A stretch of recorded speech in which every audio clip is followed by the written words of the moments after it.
예수님이 승천하고 난 후 10일째 되던 날입니다. 그때가 오순절이었습니다.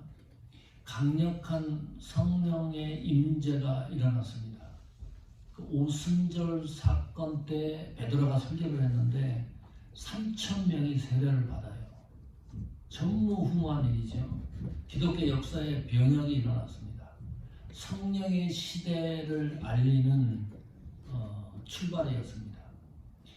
사도행전 2장 47절의 이 말씀은 초대교회 현상을 집약한 결론에 해당되는 내용입니다. 이 퍼즐이 완성된 건데요.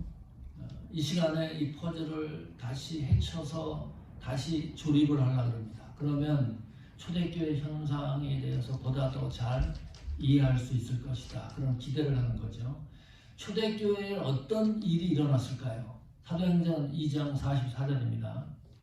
믿는 사람이 다 함께 있어 모든 물건을 서로 통용하고, 믿는 사람이 다 함께 있었다. 그렇다고 공동생활한 건 아니고요. 공동생활할 정도로 모이는 겁니다. 특이한 것이 있는데 모든 물건을 서로 통용했다. 통용했다는 말이 무슨 말입니까? 공유했다는 말입니다. 내 물건이 없어요. 내 것, 당신 것이 없습니다. 그냥 거기에 모여서 사람들이 사용하는 모든 물건들은 서로 자기 것이 없는 물건이라고 생각을 했습니다. 통용했다, 공유했다. 다시 말하면 소유권이 사라졌어요. 소유권이 사라지면 어떤 일이 일어나나요? 공중 화장실 혹시 가본 일 있습니까? 청소 안 해놓으면 엉망이죠. 왜 엉망이 되는 거죠? 더럽고 내게 아니니까 막 쓰는 거예요. 더럽게 쓰고 사람 보는 사람도 없고 내 소유가 아니면 그냥 대충 쓰고 관심도 없고 내 편리대로 사용을 하는 건데, 여기 통용이라는 말은 그런 의미가 결코 아닙니다. 이 물건이 내 것은 아닌데 내 것인 양, 내가 주인인 것처럼 거기에 모였던 모든 사람들이 소중하게 생각하고 사용했다는 뜻입니다. 그래야 이게 맞는 거죠. 그냥 내 물건 아니라고 마음대로 사용하는 그런 공동체는 아니고 내가 주인인 것처럼 생각하면서 서로 공유했다. 특별한 겁니다. 두 번째 45절입니다. 같이 읽습니다. 시작. 또 재산과 소유를 팔아 각 사람의 필요를 따라 나눠주고, 점점 깊어집니다. 여기는 재산과 내가 소유를 팔아서 동산, 부동산 갖고 있는 걸 팔아가지고 필요한 사람들에게 나누어졌다. 오늘 말씀을 흐름을 잘 이해하십시오. 초대교회 공동체에 누군가가 들어오잖아요. 그 사람이 집이 없어요. 그러면 그 공동체 안에서 집을 만들어줘요. 병원을 가야 되는데 돈이 없어요. 그럼 공동체에 있던 사람이 재산과 소유를 팔아가지고 돈을 만들어줘서 병원을 가게 해요. 직장이 없으면 직장도 찾아주고요. 소유권이 평준화되는 겁니다. 이게 소유권의 평준화선이라 그러면, 많이 가지고 있던 이 사람들, 이 밑에 평준화 밑에 있던 사람이 교회에 들어오면 여기 있던 사람들이 재산을 팔아가지고 이 중간에 맞춰주는 거예요. 그러면 이 사람은 밑에 있는 필요한 사람들은 이 평준화선까지 또 올라오는 거잖아요. 소유권이 평준화되는 일이 일어났습니다. 혹시 초대교회로 돌아가기를 원하십니까? 오늘 기도할 때 그런 기도도 많이 들어요. 주여, 초대교회로 우리 교회가 돌아가게 해주십시오. 뭐 이렇게 기도도 하고, 오늘 그 생각을 염두에 두면서 말씀에 따라 진행되는 것을 참고하십시오. 근데 이걸 가지고 이용하는 사람이 있어요. 누가 잘 이용하나요? 공산주의 이론이 이 내용을 잘 이용을 합니다. 공산주의는 소유권이 없습니다. 소유권 가진 걸 다 뺏어 가지고 공유화시켜요. 그리고 그것을 재분배한다는 거예요. 가난한 사람도 없고 부유한 사람도 없고 평준화시킨다. 얼마나 좋습니까? 이론이. 그런데 이 이론이 현실적으로 성공한 케이스가 없어요. 공산주의가 성공한 케이스가 없잖아요. 이단들이 이것을 잘 사용합니다. 은혜롭게 신옥주 목사님, 여자인데요. 메시아라 그래요, 자기가. 이 시한부 종말론을 성도들에게 가르쳐가지고 예수님이 곧 오니까 이 지구에는 예수님이 오면 다 심판을 당하고 그러니까 하나의 공동체 400명을 데리고 어디로 가느냐? 피지성으로 가서 공동체 생활을 합니다. 거기서 먹고 살고 하는 거예요. 앵벌이 하는 거죠. 밖에 나가서 일해도 다 그것이 지도자들에게 가는 거죠. 타장마장이라 그래가지고 자녀가 엄마 아버지 뺨을 때려요. 잘못한 게 있으면 불러내가지고 예배 시간에 이 국민학생, 초등학생, 중학생 이 자녀가 어머니 뺨을 때리라 그래요. 머리채를 끄집어 당기고 그것이 잘못된 것을 해소하는 방안이라고 얘기를 합니다. 타작꾼이 있어가지고 그 전담하는 사람도 있고요. 교묘하게 초대교회에 일어났던 현상을 이용하는 거예요. 70대 노인 신도가 그래서 죽어요. 이 초대교회에서 일어났던 이런 일들을 가만히 보면은 만약에 초대교회로 우리 교회가 돌아간다 그러면 초대교회로 여러분들이 그 안에 공동체 생활을 한다 그러면 여러분들은 집과 재산과 소유를 팔아야 돼요. 가지고 있던 것을. 필요한 사람들을 나눠줘야 돼요. 만약에 초대교회 현상이 지금 우리 교회에 나타난다 그러면 어떤 일이 벌어질까요? 필경 그것이 알고 싶다 해서 와서 취재해 갑니다. PD 수첩에 나올 거예요. 이상한 교회가 하나 있다. 그 교회 가면 재산을 몰수해가지고 이 소유권이나 이런 것을 없게 하고 평준화 시켜버리는 이상한 교회가 있다. 이렇게 얘기할 거예요. 그 교회에 속해 있는 모든 이 성도들은 사이비 집단에 빠졌다고 선전할 겁니다. 그런데 초대교회에는 이런 일들이 사실적으로 일어났어요. 신기하지 않습니까? 그리고 아무 문제가 없어요. 성경 어디에도 이 초대교회 현상에 대해서 문제가 일어났다고 성경에 기록한 적이 없습니다. 그냥 보편적이고 일반적인 특별한 것이 아니라 보편적이고 일반적인 초대교회 현상이었습니다. 또 하나가 있어요. 46절 보십시오.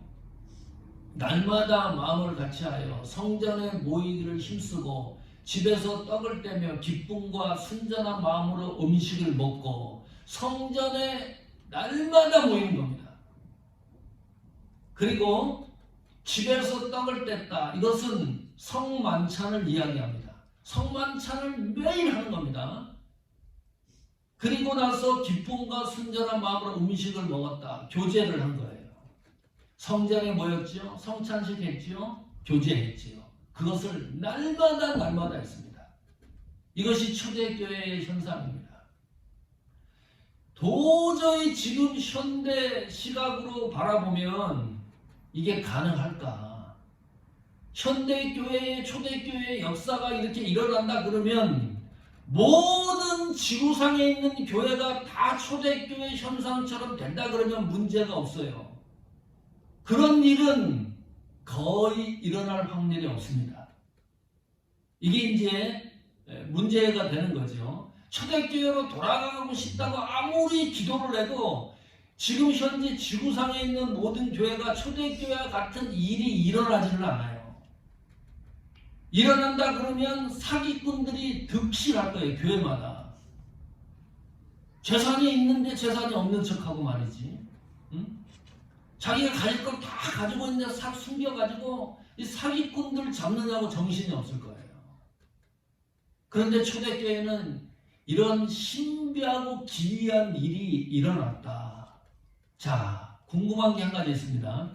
이 초대교회 현상을 움직였던 중심 인물들이 누굴까? 그것이 궁금합니다. 사도행전 2장 44절입니다. 믿는 사람이 다 함께 있어 모든 것을 서로 통용하고 그랬죠. 여기 이 문장의 주어는 믿는 사람입니다. 여기 믿는 사람이니까 단 한 사람으로 착각을 하는데요. 그게 아니고 NIV 성경은 모든 믿는 사람들이, 그러니까 예수님을 믿으면 모든 사람들이 이렇게 한 거예요. 예외적인 게 없습니다. 이 참 신기한 일입니다.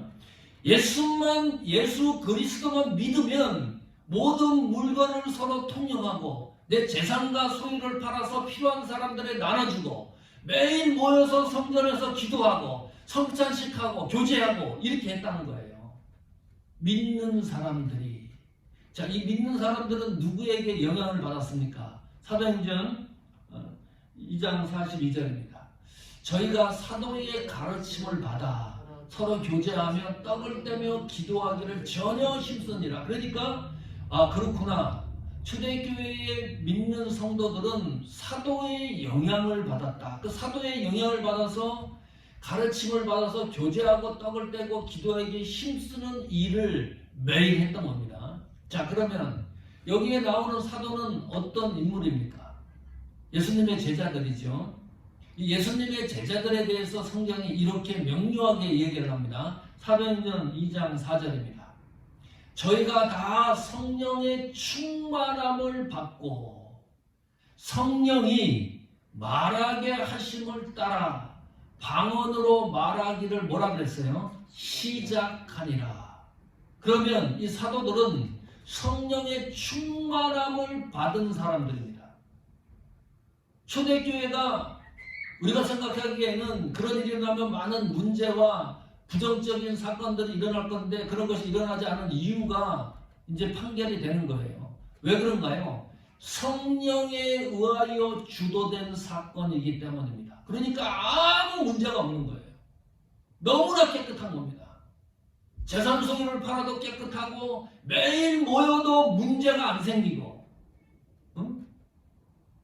내거 니거 없이 소유권이 사라져도 아무 문제가 일어나지 않았던 이유는 성령에 의하여 주도된 사건이기 때문입니다. 이것을 해석하는 기준이 성령론이에요. 그래서 이 성령론, 초대교회 사건, 성령의 역사를 해석하는데 엇갈리기 시작을 합니다. 개혁주의가 바라보는 시각이 다르고요. 오순절 개통이 바라보는 시각이 다릅니다. 감리교가 바라보는 것이 다르고 장로교가 또 바라보는 시각이 다릅니다. 왜 하나님에 대해서 예수님에 대해서는 동일한 일치점이 많이 있는데 성령 사역에 대해서는 이렇게 각기 다른 반응을 보일까? 잔 메가더 목사님, 교수이기도 합니다. 제가 좋아하는 또 존중하는 목회자입니다. 이 목사님은 단호합니다. 초대교회에 일어났던 성령의 역사는 단 이례적인 사건이다. 그런 성령의 역사는 지금 현 시대에 일어나지 않는다. 단언합니다. 제가 전도사 시절에 중고등부를 맡았어요. 한 달에 한 번 철학 기도를 했어요. 이 친구들을 모아놓고 한참 막 소리 질러서 기도를 하고 있는데 1명, 2명, 3명, 4명 그냥 자빠져요. 깜짝 놀랐어요. 기도하다가 기도가 중단이 되지요. 자빠지면 일어나야 되는데 안 일어나요. 깨워도 안 일어나고 그러다가 5분, 10분 있다가 일어나요. 어떤 친구는 그 잠깐 누워있는 동안에 너무 행복해 보이고 어떤 친구는 온몸을 막 사시나무 떨듯이 떨어요. 부들부들 떨어요. 그 깨어나서 이제 물어봐요. 도대체 무슨 일이 있었냐? 그 잠깐 사이에. 뭐 하는 천국 갔다 왔대요. 천국을 보고 왔대요. 또 어떤 친구는 지옥을 보고 왔다 그래요. 제가 거기서 그 친구들한테 이 전도사가 무슨 안수를 했겠습니까? 뭘 어떻게 했겠습니까? 단지 기도만 한 거예요. 같이 모여서. 근데 그런 일이 일어나는 거예요. 아무 액션도 취하지 않고 함께 기도했는데 그런 일이 일어났어요. 그런데 신학교에서는 뭐라고 가르치느냐?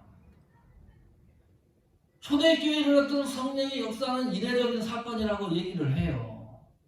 그러면 현실적으로 그런 일들이, 신비한 일들이 목회 현장에서 일어나는데 이걸 어떻게 해석을 해야 되는 거예요? 특히 저와 같이 정통 보수 신학을 하지 않았습니까? 성령에 대해서 경험한 걸 얘기를 하면 이거는 믿지를 않을 뿐더러 이상한 시각으로 보는 거예요. 학교에 가서도 정확하게 알려주지 않고 이례적인 사건이라고 얘기를 하고, 그런데 현장에서는 그런 일이 일어나고, 이 중고등부 청년들 모아놓고 기도하면 뭐 방언하는 거 이런 거는 너무 손실 문제입니다. 그런 일들이 진짜 일어나니까요. 제가 미국에 온 동기가 그거예요. 이 문제 해결해야 되겠다. 목사가 성령론에 대해서 분명히 해결하지 않으면 목회를 어떻게 합니까? 방법이 없잖아요.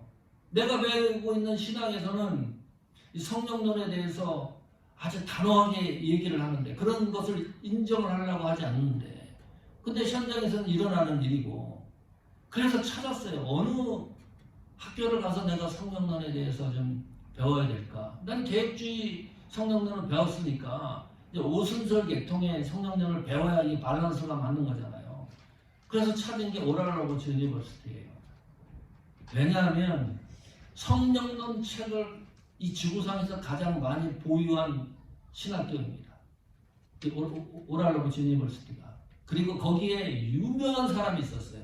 하워드 어빈이라는 교수님이 계셨습니다. 내가 1998년에 가서 공부를 했었는데 그때 그 교수님 나이가 83세였습니다. 의자에 앉아서 강의를 해요. 독보적인 존재예요. 이 성령론에 대해서. 91세까지 강의를 했어요. 94세에 소천을 했습니다. 이 성령을 받는 것은 개인적인 거잖아요. 다 성령의 은사가 다를 수 있거든요. 이거를 획일화시킬 수가 없는 거예요. 성령 받은 증거가 방언이라 그러면 모든 사람이 다 방언을 받아야 되는데, 그 교수님한테 첫 번째 강의 시간에 질문을 했더니 그 교수님이 단호하게 얘기를 하더라고. 오순절 계통 어빈 교수님이지만은 성령 받은 증거가 방언에 국한될 수 없다. 그렇게 체계화를 시킨 분입니다. 이 성령론에 대해서. 제가 그 학교를 가지 않았다 그러면 지금까지 고민하고 있었을 거예요. 자, 이런 겁니다. 왜 엇갈리는 시각이 일어나느냐? 성령론에 대해서 관점이 다르기 때문입니다. 누가, 사도행전을 쓴 저자가 누가입니다. 누가는 성령의 사역에 대해서 어떻게 기록을 하냐면 두나미스라는 단어, 헬라 단어를 사용을 해요. 25회를 사용해서 성령의 사역에 대해서 묘사하고 설명을 합니다. 이 두나미스가 뭐냐면 성령이 너희에게 임하면 권능을 받는다. 권능이라는 뜻입니다. 권세, 능력, 폭발이라는 뜻입니다. 이 성령이 하시는 일을 기능적으로 묘사를 해놓습니다. 사도행전에 보면 실증적으로, 현상적으로 이것을 갖다가 그대로 묘사를 해요. 우리 눈에 보이는 시각처럼 성령의 역사를 바람 소리로 묘사를 하고, 불의 혀가 갈라지는 거 보이는 것처럼 성령이 움직이는 것을 우리 눈에 보이는 것처럼 기록을 해놨어요. 방언도 마찬가지고요. 모든 사람이 느낄 수 있도록 시각적으로 두나미스라는 단어를 해서 사용을 합니다. 요한은 어떤가요? 요한은 그와 정반대입니다. 이 헬라어 겐나오라는 것을 사용하는데 이거는 존재론적인 측면에서 성령에 대해서 기록을 해놨어요. 이거 뭐 신학교 강의는 아니지만 한번 들어놓으면 절대 흔들리지 않습니다. 그 부분에 대해서. 자, 요한복음 3장 5절 보십시오. 예수께서 대답하시되 진실로 진실로 내게 이르노니 사람이 물과 성령으로 나지 아니하면 하나님 나라에 들어갈 수 없느니라. 틀리지요. 사도행전의 성령의 역사는 불같아요. 막 역사가 막 일어나고 방언이 일어나고 뭐 3천 명이 세례를 받고 이런 것들이 막 일어나는 것이 기능적으로 다 기록이 되어 있는데 요한은 성령의 역사를 존재론적인 증명으로 설명을 해요. 사람이 물과 성령으로 나지 아니하면 이게 뭡니까? 중생이잖아요. 성령이 어떻게 우리에게 역사를 하느냐? 이렇게 역사한다는 거예요. 중생, 회개, 칭의, 양자, 성화, 영화되는 과정, 그런 과정 속에서 성령이 우리 속에 역사한다라고 요한의 관점으로 성경을 기록해놨습니다. 그러면 사도행전에 나오는 성령에 대한 내용을 요한의 안경으로 쓰고 이 성령의 역사를 관조한다 그러면 도저히 이해가 안 되는 거예요. 요한은 이렇게 설명을 하는 거니까 이해하시죠? 이 성령의 폭발적인 역사를 도저히 이해할 수도 없고 해석할 수도 없는 겁니다. 그러면 누가도 마찬가지예요. 누가의 관점으로 요한의 성령론을 해석하려고 그러면 이거는 도저히 불가능한 일입니다. 누가는 기능적인 관점으로 성령론에 대해서 거기에 초점을 맞춰서 설명을 하고 있는 거니까요. 바울은 어떤가요? 바울은 이 두 가지를 다 수용을 합니다. 로마서 6장 같은 경우는 요한의 관점으로, 로마서 15장 같은 경우는 누가의 관점으로 성경을 기록해놨어요. 성령론에 대해서. 결론을 내리면 이런 겁니다. 그래서 성령의 역사에 대한 결론은 오순절날 일어나는 성령의 역사는 단 이례적인 역사적인 기록입니다. 6.25가 대한민국에서 일어났다. 그건 이례적인 거죠. 아니 6.25가 미국에서도 일어납니까? 그 이후에 없잖아요.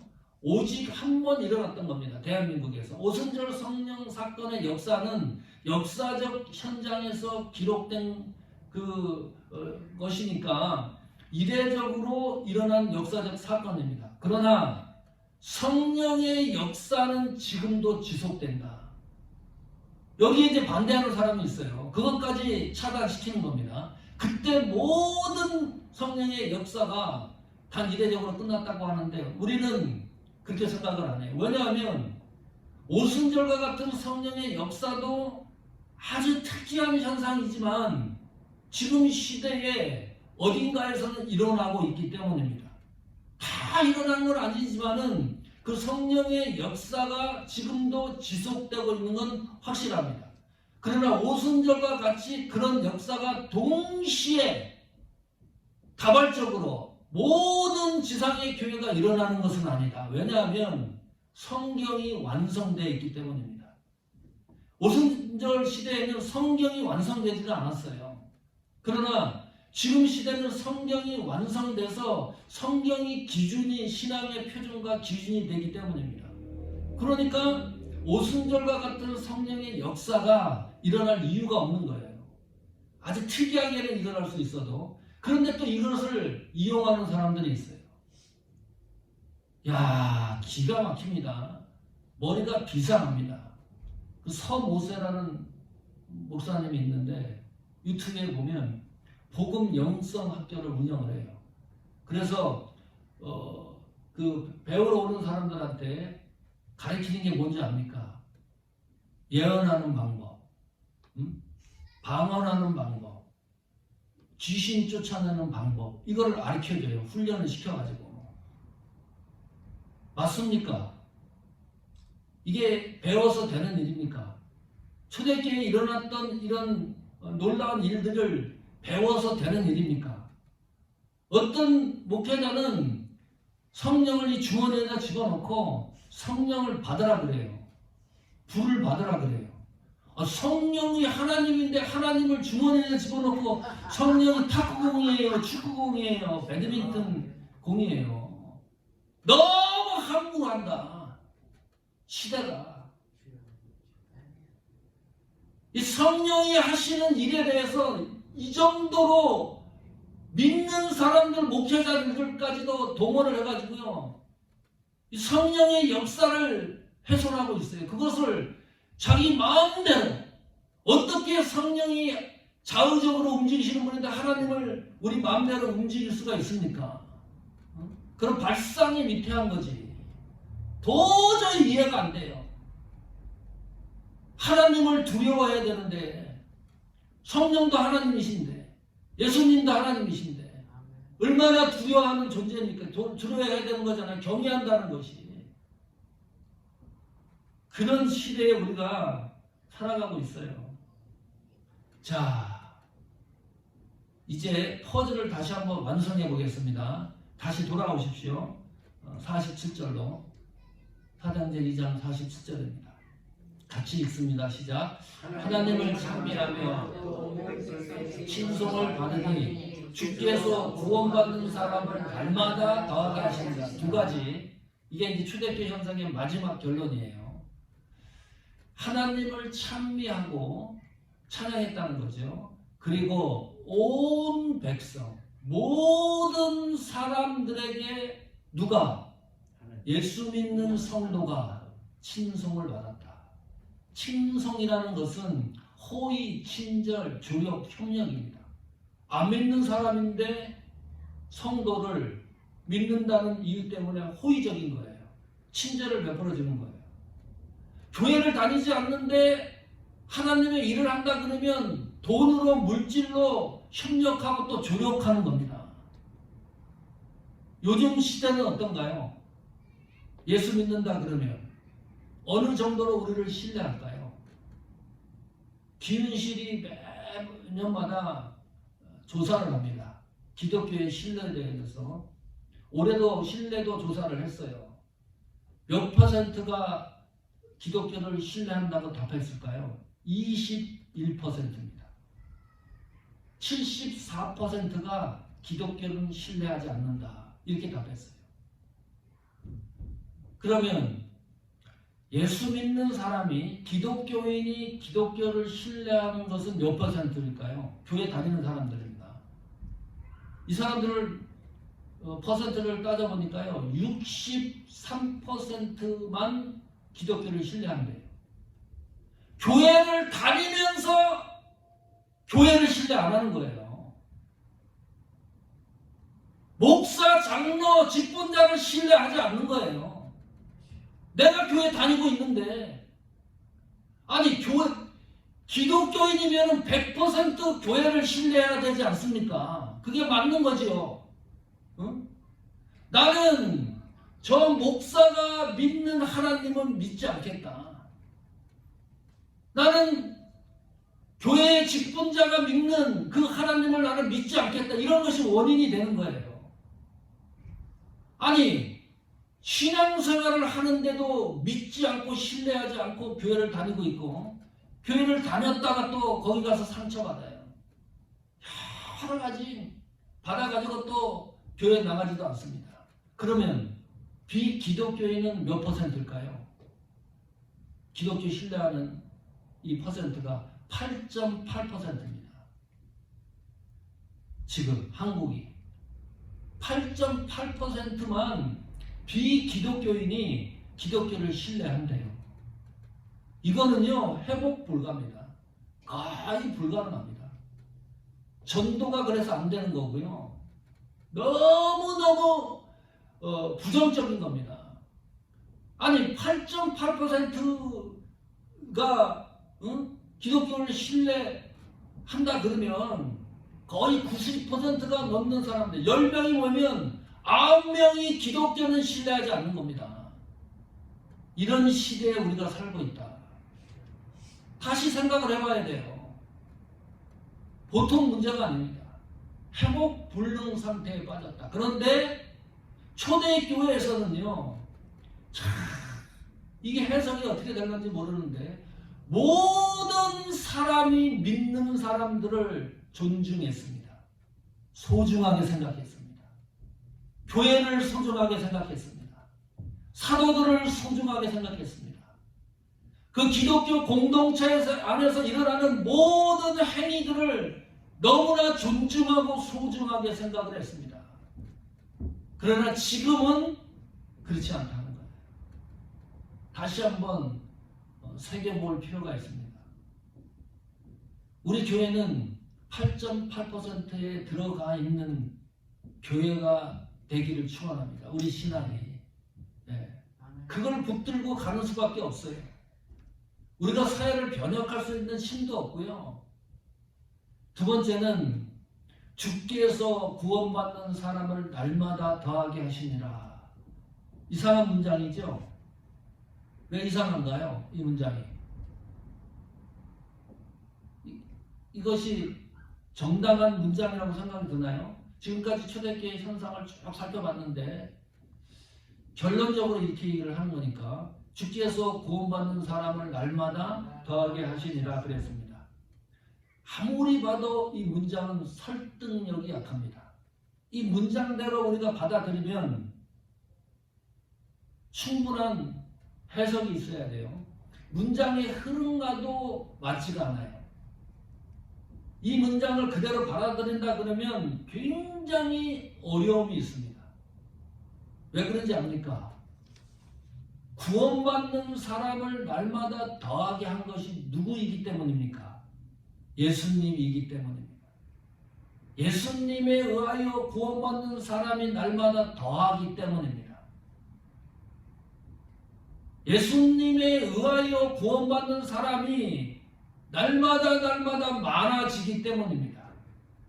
지금까지 초대교회에서 일어났던 모든 현상을 뒤집어 엎는 거예요. 이런 거잖아요. 이 문장대로 하면 사도들의 헌신과 믿는 자의 헌신으로 구원받는 사람이 날마다 더해진 것이 아니다. 그런 의미죠. 제가 틀린 거예요? 맞은 거예요? 맞는 문장이죠. 사도들이 가르치고 표적을 일으키고 기적을 일으킨 것을 가지고 구원받는 사람이 더해진 것이 아니다.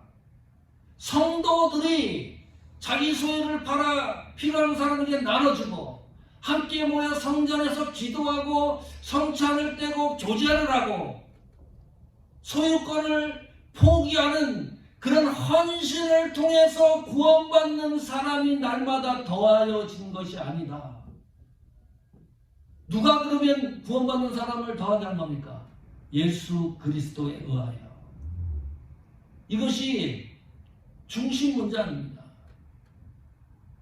이것을 받아들일 수 있습니까? 이걸 쉽게 받아들일 수 있습니까? 그러면 내가 교회를 위하여 애쓰고 수고한 게 어떻게 되는 거예요? 응? 내가 집 팔고 땅 팔아갖고 그렇게 애쓰고 수고했는데 마지막 결론을 이렇게 내버리면 이런 결론이 나야지 당연한 거 아닙니까? 사도들의 헌신과 믿는 자들의 헌신을 통해서 구원받는 사람이 날마다 더하여졌다. 얼마나 매끄럽습니까? 그런 현상들이 또 일어났으니까 사실적으로. 그런데 이것을 완전히 뒤바뀌어 놓은 문장이기 때문에 여기에서 다시 한번 집중해야 될 이유가 있습니다. 구원 문제는 하나님의 절대 주권 아래서 이루어지는 일입니다. 이것을 누가 더 인정을 하느냐? 그 사람이 개혁주의 신앙 노선을 걷는 사람입니다. 다시 말하면 성령의 충만함을 받지 않으면 주께서 구원받는 사람을 날마다 더하게 한다는 이 말씀이 내 속에서 역사하지 않습니다. 절대로 이 사실을 받아들일 수가 없습니다. 이것은 그 시대의 공동체적인 문제지만 내 개인의 구원을 생각해 보십시오. 내 이 구원이, 내가 구원받은 이 사실이 하나님에 의하여 절대적으로 주관되고 주도했다는 사실이 인정이 되느냐? 우리 구원이 그렇다는 것을 얘기하는 거 아닙니까? 내가 받은 이 구원은 하나님의 절대적인 주권에 의하여 주도적으로 이루어진 것이다. 예수님의 주도적인 역사로 내가 구원을 얻은 것이다. 성령의 주도적인 역할로 내가 구원에 이룬 것이지 땅 팔고 집 팔고 헌신하고 봉사하고 어떤 유형의 일로 구원을 쟁취하고 얻어진 것이 아니다. 그거 설명하는 거예요. 내가 받은 구원에 대해서. 이것이 구원에 대한 가치입니다. 놀라운 가치입니다. 그럴 것 같은데 사도들의 헌신과 믿는 자들의 헌신을 통해서 구원이 만들어진 것 같은데 성경은 절대로 놓치지 않습니다. 그 구원은 주께서 나의 구원을 성취해 나간다는 처음부터 끝까지 이 사실입니다. 성도 여러분, 초대교회로 돌아가자 이런 외침은 구원의 감격으로 돌아가자 이 표어가 어울리는 표어입니다. 초대교회 같은 일이 지금 현재 살고 있는 지구상의 모든 교회가 그런 일이 일어날 가능성은 거의 없습니다. 초대교회로 돌아가자고 하는 표현은 구원의 감격으로 다시 돌아가자. 그거 설명하고 있는 거예요. 초대교회 현상을 기록해 놓고 있으면서 이 구원의 감격의 능력이 여러분 생애를 붙들고 그 은혜 속에서 튼실하고 승리하고 강해지시기를 간절히 축원합니다.